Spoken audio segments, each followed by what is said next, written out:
Hello viewers, welcome to my channel English grammar by Gautam Bahadur. আজকের বিষয়টি হচ্ছে,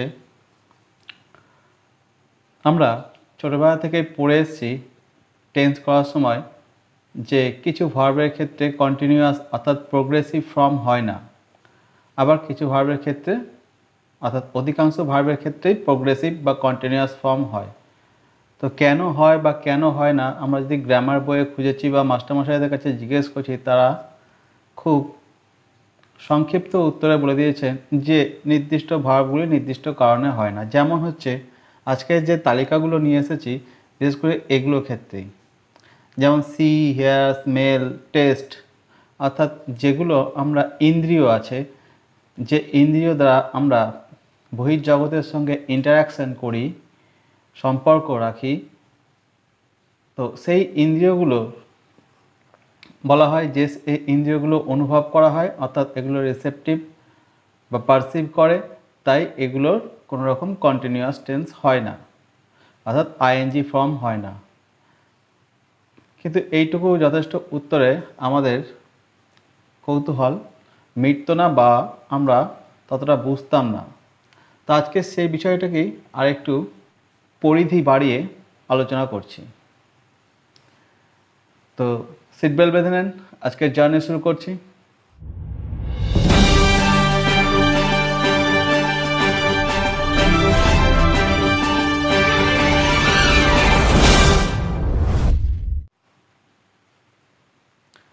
আমি দুটো বিষয়ে ভাগ করেছি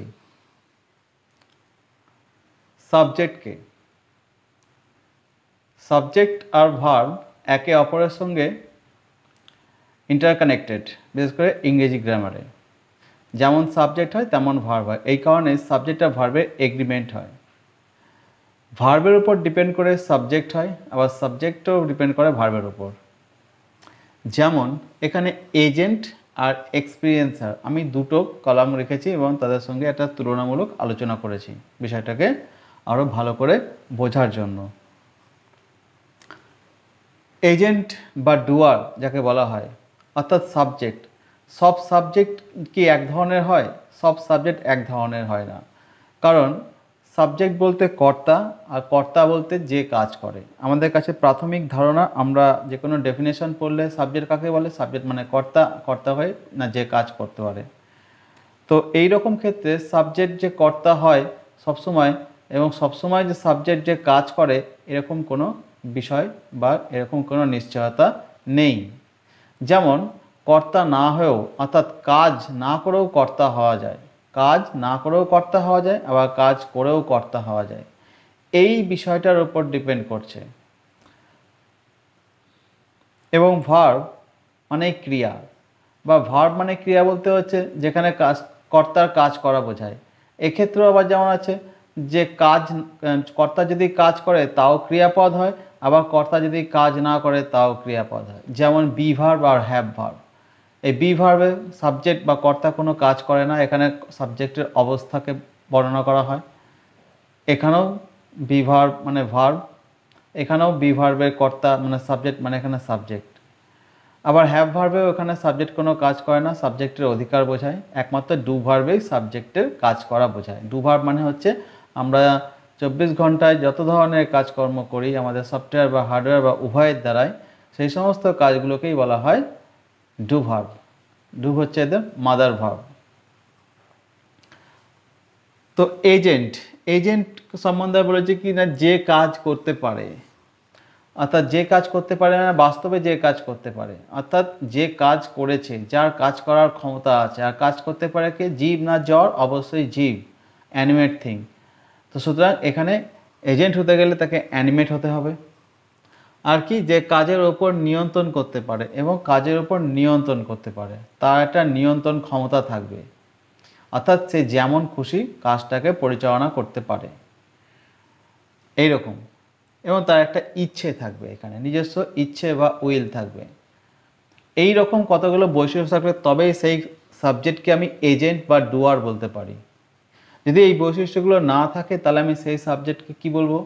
আমি বলতে পারি এক্সপিরিয়েন্সার, অর্থাৎ অভিজ্ঞতা, যে অনুভব করে। অনুভব কি করে করি? অনুভবের জন্য আমাদের কতগুলো ইন্দ্রিয় থাকে। অর্থাৎ আমরা যেভাবে মেশিন তৈরি করি, রোবট তৈরি করি, আমরাও তো এক ধরনের ভগবানের তৈরি রোবট বা মেশিন, যার মধ্যে এমন কিছু সেন্সর আছে, এমন কিছু ইন্দ্রিয় আছে যেগুলো ইন্টারঅ্যাক্ট করতে সাহায্য করে। সেগুলো আমার ইচ্ছার দ্বারা নির্ধারিত হয় না, সেগুলো অটোমেটিক্যালি কাজ করে। তো এই রকম ক্ষেত্রেও ওই এক্সপিরিয়েন্সার আছে। তো এটা আমি নিয়ন্ত্রণ করছি না, এটা অটোমেটিক্যালি আমার হয়ে যাচ্ছে, আমি চাই বা না চাই। খুব যদি গরম পড়ে, আমি যদি আমি যদি মনে করি না আমি ঠান্ডা অনুভব করব, আমি কি পারবো? আমি তাকে পারবো না, কারণ অনুভবটা গরম এবং এটা আমি না চাইলেও আমাকে সেটাই অনুভব করতে হচ্ছে। আবার ঠান্ডার সময় আমি গরম একটু উষ্ণ একটু অনুভব করতে চাই, আমি কি পারবো? আমি পারবো না।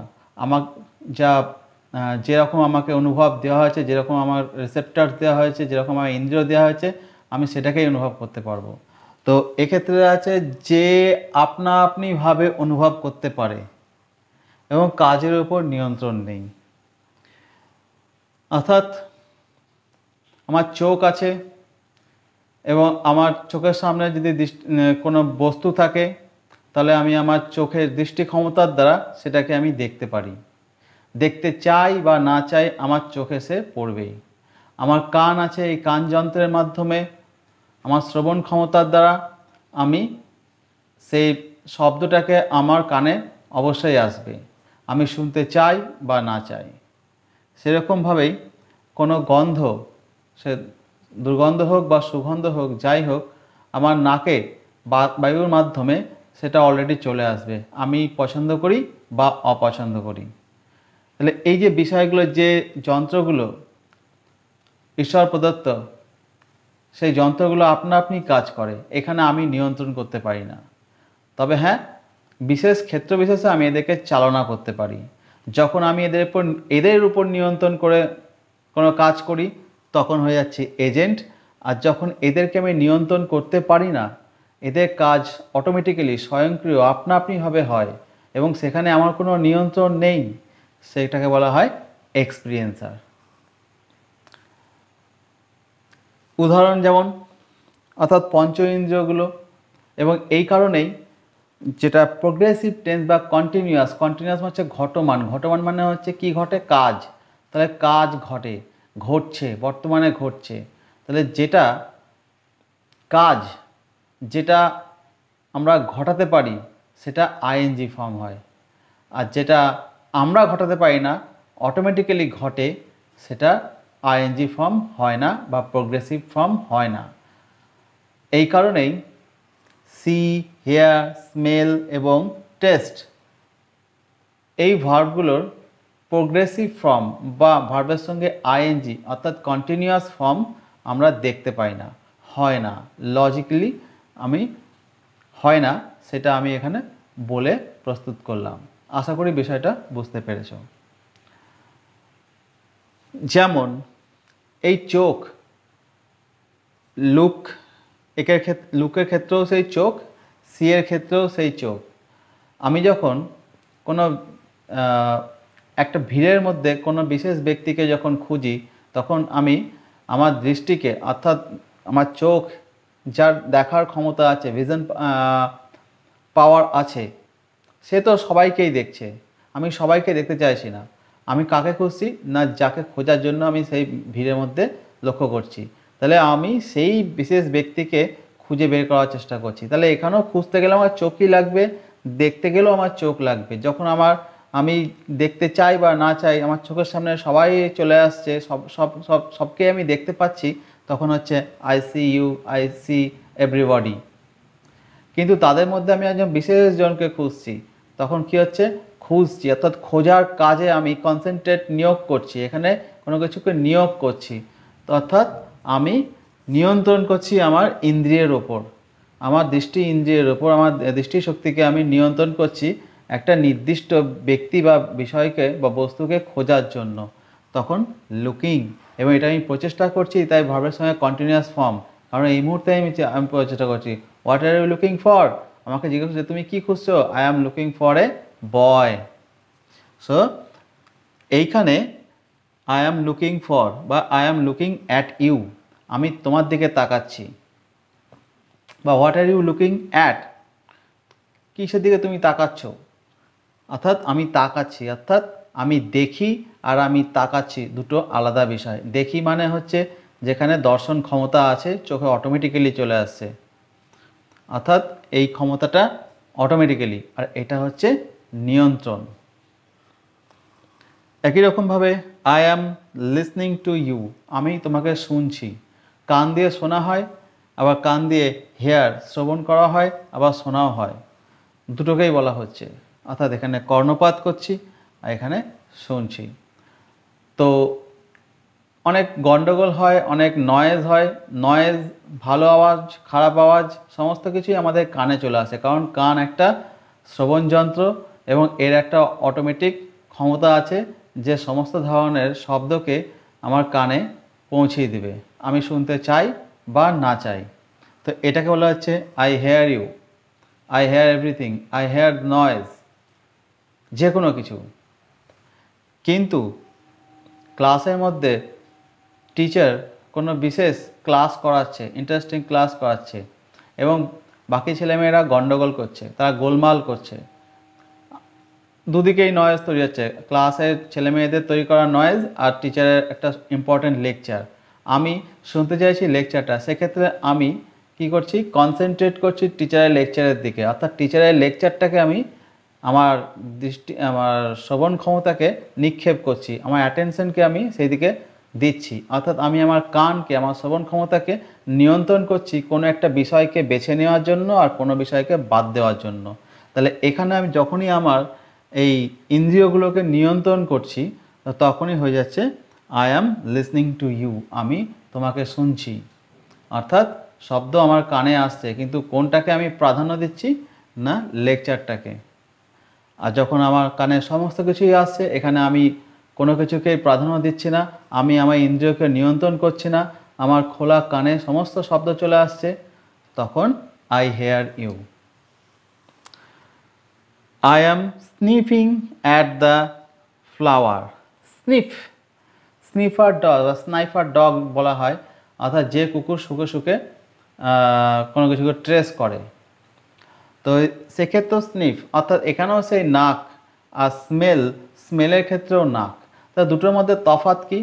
স্মেল হচ্ছে যেটা বললাম, এই চোখ আর এই কানের মতন, এটাও ঈশ্বর প্রদত্ত একটা যন্ত্র যেটা অটোমেটিক্যালি কাজ করে, বাই ডিফল্ট এটা অটোমেটিক্যালি কাজ করে।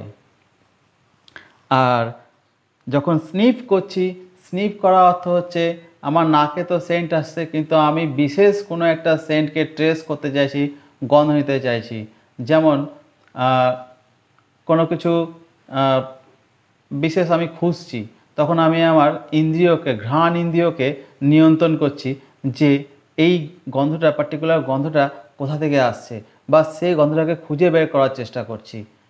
তো সুতরাং আমি এদিকে ওদিকে ওদিকে গন্ধ নিতে নিতে নিতে আমি সেই জায়গাটায় চলে গেলাম যে ঘরের মধ্যে একটা সুন্দর ফুলের গন্ধ আসছে, কিন্তু আমি ফুলটাকে দেখতে পাচ্ছি না, আমি গন্ধকে অনুসরণ করছি। অর্থাৎ এক্ষেত্রে আমি নিয়ন্ত্রণ করছি কোন দিকে আছে, অর্থাৎ এখানে অটোমেটিক্যালি নয়, আমি এখানে তাকে কন্ট্রোল করছি। তো তখন বলছি I am sniffing at the flower, অর্থাৎ কোথাও কোনো গন্ধ, ভালো গন্ধ, খারাপ গন্ধ, সেটাকে আমি ট্রেস করছি, ফাইন্ড আউট করছি। আর যদি smell something, I smell something rotting, rotting মানে হচ্ছে পচছে, অর্থাৎ পচন শুরু হয়েছে এবং তার থেকে গন্ধ ছড়াচ্ছে, বাতাসের মধ্যে অলরেডি গন্ধ মিশে গেছে, পারভেডেড হচ্ছে। তো এই পারভেডেড অবস্থায় আমি এই কোনায় ওই কোনায় যে কোনো জায়গায় দাঁড়াই না কেন, আমার নাকে সেই স্মেলটা চলে আসে। পচা গন্ধ কেউ খুঁজতে চায় না, শুকতেও চায় না। তো এই গন্ধটা অলরেডি বাতাসের মধ্যে পারভেড করছে এবং আমার নাকের মধ্যে চলে আসছে, কারণ নাক হচ্ছে আমার একটা অটোমেটেড, মানুষে হলে পরে ম্যানুফ্যাকচার বলা হয়, এখানে গড, গড হলে পরে গডুফ্যাকচার, এরকম কিছু বলতে পারি, কিন্তু বলা যায় না, এমনি বললাম। তো এরকম কিছু তৈরি যেটা অটোমেটিক্যালি এটা নিতে পারে। I am trying something spicy, I am trying something spicy মানে আমি কিছু স্বাদ, এখানে জীবের ব্যাপারটা আছে। জীবও একটা সেরকম যন্ত্র যেটা দিয়ে আমি আমার খাদ্য, আমার স্বাদকে আমি উপভোগ করতে পারি। তো কি জীবের মধ্যে অলরেডি বিভিন্ন ধরনের স্বাদকোরক আছে যেগুলো অ্যাক্টিভ। আমি চাই বা না চাই আমার জীবের মধ্যে পড়লে পরে সেটা অটোমেটিক্যালি কাজ করতে শুরু করবে, একটা রেজাল্ট দিতে শুরু করবে যে এটা স্বাদ কেমন, এটা ঠান্ডা গরম, এটা স্বাদ কেমন, ইত্যাদি ইত্যাদি। তো যখন বলবো যে টেস্ট, বলবো টেস্ট অর্থাৎ জীব যেটাতে অনুভব করে হচ্ছে দ্য ফুড টেস্ট বিটার, অর্থাৎ একটা খাবার যখন আমার জিভে পড়লো, আমি চোখ বন্ধ করে সেটাকে জিভে না দেখে নিয়ে নিলাম এবং সেটাতে দেখছি যেটা তেতো তেতো ভাব লাগছে। মানে এই জীব এখানে সক্রিয়, জীবের যে কাজ সেটা অটোমেটিক্যালি করতে শুরু করেছে। খাবারটা অটোমেটিক্যালি, যেমন স্বাদ যদি উচ্ছে হয় তাহলে, বা কালমেঘের বড়ি হয়, বা নিম পাতার বড়ি হয়, বা এরকম কোনো খাবার বা তিতো শশা যেগুলো আমার জিভে দেওয়া মাত্র আমি অনুভব করলাম যে হ্যাঁ এটা তেতো, তাহলে এই কাজটা আমার জীব তার একটা অটোমেটেড ক্ষমতার মাধ্যমে করছে। এখানে আমি কোনো রকম নিয়ন্ত্রণ করলাম না। কিন্তু আমি কিছু খেতে চাইছি, কিছু স্বাদ পেতে চাইছি, সেই স্বাদ পাওয়ার জন্য অর্থাৎ আমার জীব যেন একটা খুঁজছে, চেষ্টা করছে একটা স্বাদ পাওয়ার, তখন বলছি আই অ্যাম ট্রাইং। এখানে ট্রাইং মানে হচ্ছে আই অ্যাম টেস্টিং। এখানে টেস্টিংকে আইএনজি করা আছে কিন্তু টেস্টিং বলিনি, আই অ্যাম ট্রাইং মানে আমি কিছু চেষ্টা করছি, অর্থাৎ স্বাদ নেওয়ার বা খাওয়ার চেষ্টা করছি। সামথিং স্পাইসি, আমি কিছু ঝাল ঝাল বা মশলাদার খাবার খাওয়ার চেষ্টা করছি। তাহলে এখানে দেখা যাচ্ছে যে একই বিষয়, একই ইন্দ্রিয়কে আমি কাজে লাগাচ্ছি। তো কোনটাতে আমি আইএনজি করছি মানে কন্টিনিউয়াস করছি, কারণ কি যেখানে আমি নিয়ন্ত্রণ করতে পারি, যে কাজটা আমি করছি তার কৃতিত্ব আমার। আর যে কাজটাতে আমি নিয়ন্ত্রণ করতে পারছি না, আমি শুধু দাঁড়িয়ে দাঁড়িয়ে ট্যাসিটন লুকার, অর্থাৎ দাঁড়িয়ে দাঁড়িয়ে শুধুমাত্র দেখছি, আমি কোনো কিছু কাজ করতে পারছি না, অর্থাৎ উপভোগ করছি, এক্সপিরিয়েন্স করছি, এখানে আমার কোনো নিয়ন্ত্রণ নাই, ওই যন্ত্রগুলো অটোমেটিক্যালি কাজ করছে। তো সেই ক্ষেত্রে এক্সপিরিয়েন্সার এবং সেটার কোনো কন্টিনিউয়াস ফর্ম বা প্রোগ্রেসিভ ফর্ম হয় না, কারণ এখানে সে স্বয়ংক্রিয়ভাবে কাজ করছে, তাকে নিয়ন্ত্রণ, সাবজেক্ট নিয়ন্ত্রণ করছে না। আর এখানে কেউ বা সাবজেক্ট তাকে নিয়ন্ত্রণ করছে এবং সেই কাজের উপর তার ইচ্ছে আছে। আজকে এখানে শেষ করছি। বিষয়টা যদি ভালো লাগে তাহলে অবশ্যই লাইক, শেয়ার, সাবস্ক্রাইব করে দেবেন। দেখতে থাকুন। নমস্কার, ধন্যবাদ।